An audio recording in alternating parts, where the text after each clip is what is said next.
बिथांनि जि दिनै सारादु सान बे सारादु सानखालि बिथांखौ गोसोखांनानै बिथाङा रुंसारि जालांदों थांनाय 2025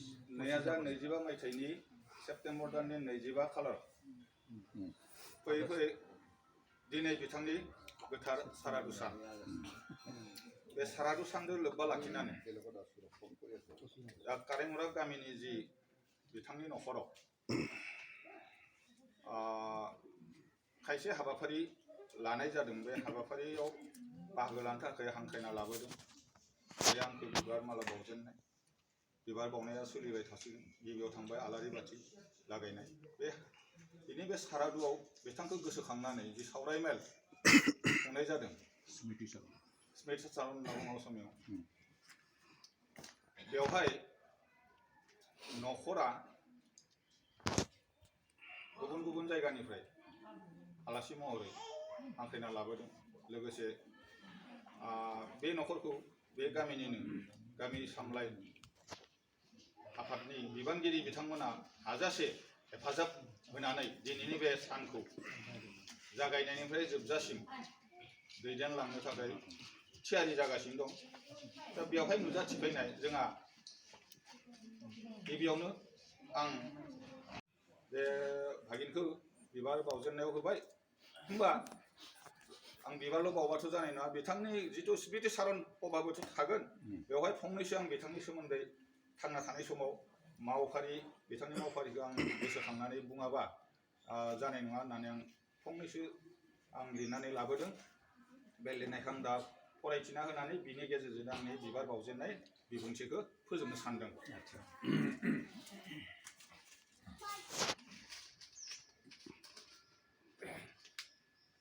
दिनै रबिन्द्र रामसियारिनि रुंसारि जालांनायनि थाखाय सारादु खुंनायनि फोरबो सान रबिन्द्र रामसियारि बिथाङा थांनाय 2025 मायथाइनि 25 आगस्टआव रुंसारि जालांदों। रुंसारि रबिन्द्र रामसियारि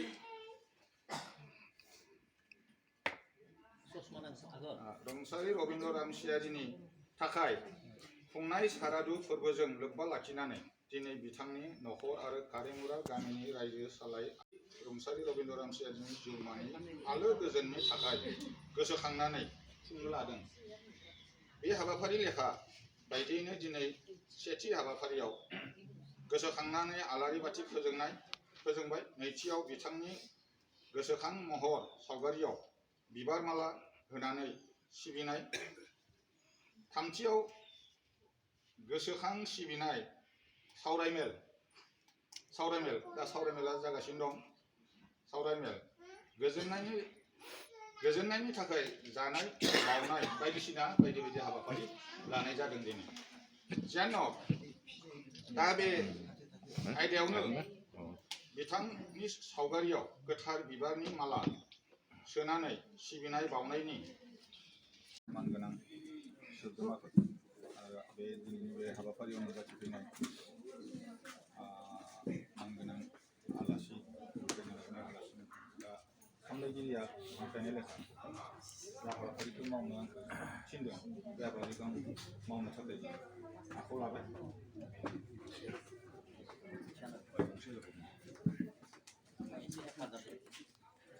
दौरिफोर हेफाजाब हो मोजाङै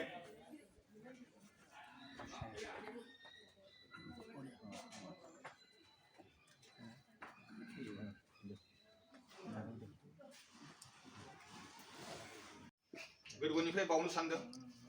बे आफादगिरि महरै जा दङ बे गामिनिनो बे आफादखौ सावरायमेलखौ दैदेनगोन मानगोनां रन्जित कुमार महिलारि बिथाङा बे कारेंमुरा रनासि गोजौ फरायसालियाव आखान्थि आफादगिरि महरै दैदेनबोदोंमोन बिथाङा आरो हालुकदङा गोजौ फरायसालिनिफ्राय आखान्थि दिनै बे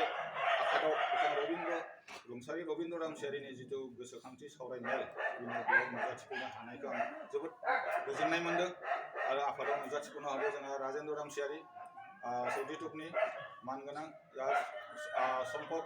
बसुमतारी जा न'खरनिब्लाबो जा नगेन रामसियारि दङ आमाय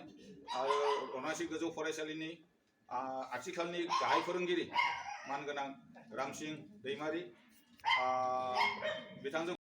अनासि गोजौ फरायसालिनि मानगोनां स्टाफ नोंथांमोन आरो बायदिसिना माने बिबान थानाय आलासि नुजाथिफैनो हादों जियानो आरो गासैनोबो आं गामिनि गासै सोद्रोमानोबो आङो माने आंनि गोसोनि सिबिनायखौ बावनानै बिथांनि रुंसारि रबिन्द्र रामसियारिनि जि सावगारि बेवहाय बिबार माला बावजेननाय हाबाफारिखौ लानानै आं फंनैसो बिथांखौ गोसोखांनानै गोसोखांनानै एसे सिबियाब्ला गोसोआ फोथायनाय नङा बेनिखायनो आं बिथांनि सोमोन्दै जा गोसोआव गोलैदों मिया जा रामसियारि आंनो होबाय आरो बे हाबाफारिखौ मावखांबाय बेजों सोमोन्दो लाखिनानै फंनैसो गोसोखांनाय बाथ्राफोरखौ फोरमायथियाब्ला बिथांनि जिउमाया गोजोननाय नङा रबिन्द्र आमाया गोमोरलांबाय दिनै बिथांनि खायसे सुबुं आरो समाजनि थाखाय मावनानै गालांनाय खामानि थैनानैबो थैनो रोङै जालांबाय होनना आं सानो बिथाङा सासे फोरोंगिरिमोनब्लाबो समाजनि थाखाय मोजां सानग्रामोन फरायसालियाव फरायसाफोरखौ फोरोंनायनि अनगायैबो गामियाव एबा न'खरफोराव सुबुंफोरखौ लोगो मोनोब्ला बा लोगो हमनानै मोजां गिहा होनानै थुलुंगा होयोमोन जायनि फलाव आं बिथांखौ सिबिनानै आरो गुनि गियानि बेनिखायनो बिथांनि बाथ्राफोरा फंफ्रोमबो सोब अमृत बायदिमोन टेलेन्टफोरावसो बुङोमोन बेखौनो आं मोनबोनाय जादों बिथाङा बाथ्राफोरनि जोहै बुंनानै नलेज होनो नाजायोमोन बेनि थाखाय बिथांखौ दिनै बावगारनो हाया दिनैनि बे सानाव बिथांखौ गोसोखांनायजों लोगोसे कारेमुरा गामिनिनो रुंसारि जालांनाय सानैसो समाज सिबियारि जोहोलावफोरखौ कारेमुरा गामिनि रुंसारि महत रामसियारि थामथियाव मोनगोन रुंसारि आनन्द रामसियारि ब्रैथियाव मोनगोन रुंसारि सुर्यकान्त दैमारि बिथांमोना कारेमुरा गामिनि अराय समाज सिबियारिमोन समाजनि थाखायनो बिथांमोना माने निजेनि जिउखौ बांसिन समखौ खाथायदोंमोन समाजनि थाखाय न'खराथ' मोजांखा न'खराव कोनो अभाब अभियोग गैयामोन बिथांमोना बेनिखायनो बिथांमोना समाजनि थाखाय मोजां सिन्था खालामनानै मावनो नाजालांदोंमोन आं नुनायाव बै समाव बिथांमोना मावोबा आं सेंग्रामोन कलेज फरायनाय सेंग्रामोन जोङो